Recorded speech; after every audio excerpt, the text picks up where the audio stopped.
Wonderful to have you back. We are confident that you will have a wonderful day today. You are powerful now, and nothing feels better than being in this physical body where your entire being is pouring.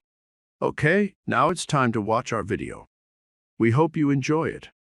We use different tools to help people to get to that point. But if the person's doing the vision board and they're saying, when I get my new car, I get my new house, I get my new relationship, then I'm going to feel so great. Well, then they're back to the program, waiting for it to happen, for them to feel the emotion. They're believing their outer world has to change in order for them to feel better. There's no effect of drawing the experience to you with that way. So the person has to use those tools to get them into the emotional state for them to feel like it's already happened. Now think about this. If you get up from a creative process and you feel grateful, you feel a love for life, you feel a joy for existence, you feel a passion for the moment, you will not be looking for your future because you'll feel like it's already happened.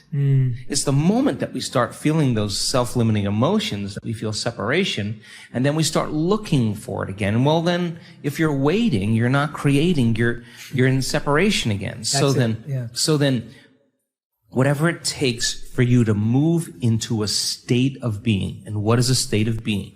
Thoughts are the vocabulary of the brain. Feelings are the vocabulary of your body. How you think and how you feel creates your state of being.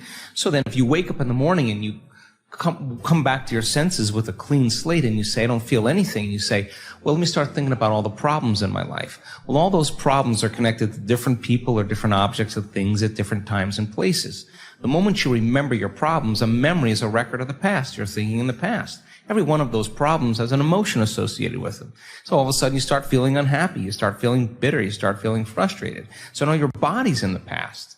So then most people then create a state of being that's connected to their past. And if they're in the familiar past, then they are going to crave the predictable future and they're going to fall back into routine. So then we want people then to get very clear on that vision of their future, however they do it, and begin to combine that clear intention with an elevated emotion.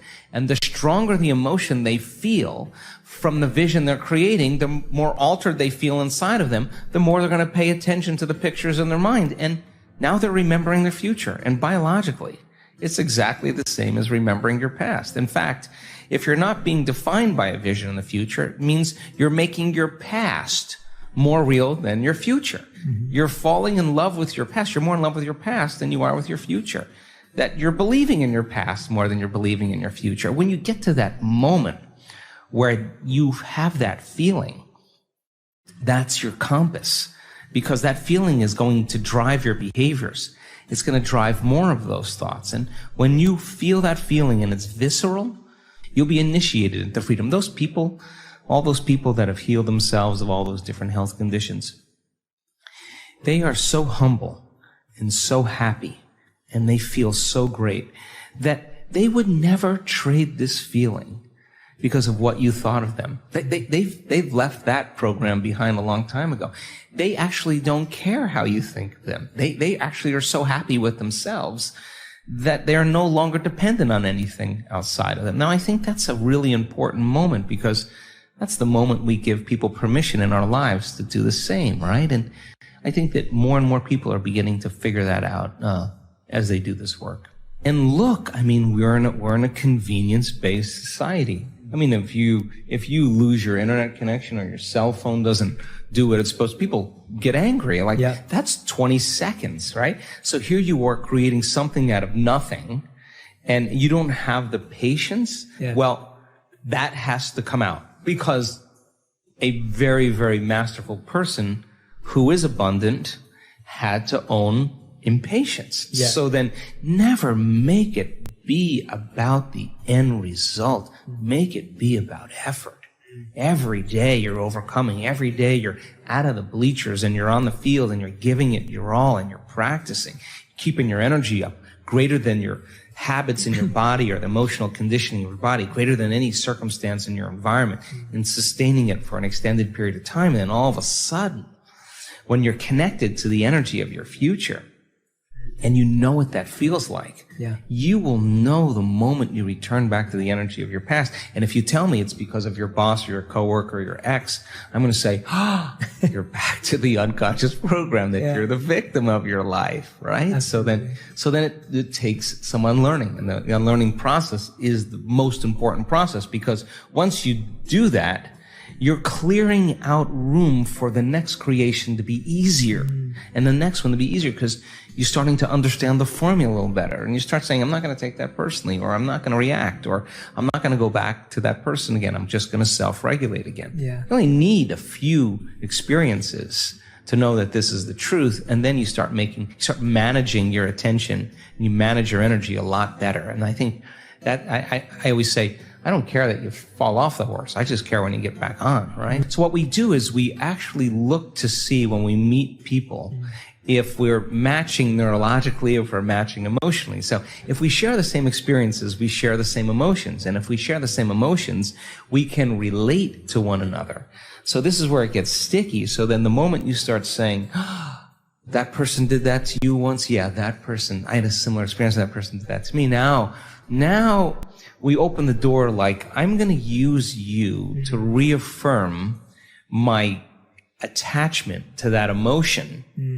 And let's just work it up so that you can suffer and I can suffer, and then we can have a conversation. And literally, we're sharing the same energy. And if we're sharing the same energy, we're sharing the same information. And we're bound by an invisible field of energy that keeps us connected. So then what does it take to break that energetic field? An energy that's greater than the energy that's holding it together. That's how you separate atoms that become a molecule. They're bound by an invisible field of energy that's keeping them connected. So you got to use a greater energy than the energy that's holding them together to separate them. Well, in order for you to change, then, you can't have energy without awareness or consciousness. You got to go to a greater level of consciousness and change your energy. And nobody changes, Jay, until they change their energy. And when they change their energy, they change their life. I use my ex to reaffirm my addiction to resentment, that we have these different people in our lives that we need to remind us of who we think we are. The enemy dies and you find another one. You know, your coworker leaves and you start judging another one. It's not that. So then when there's no longer a vibrational match, when you start doing the work, there's no longer a vibrational match with you and your past, present reality, that person or that condition any longer. That person or condition is going to spiral away because you're no longer in need of that. So then our life begins to change when we change our energy, and we begin to take our power back. That's essential for us to begin to create with. Now, some people can't handle that because they're not conscious that they're doing it. So they'll be working on their vision of the future, and yet they'll spend 2 hours lowering their energy back into victimization or suffering, and they want to know why their future isn't happening. Well, there's an unconscious program. Let's go after that. And once you start going after that, now all of a sudden your life starts to change again. So you can't say it doesn't work. On some level, we don't work. And if you're really invested in this, the question is, what is it about me? Where am I directing my attention or my energy? Who am I using to reaffirm some conditioning that I need to remember as my old self?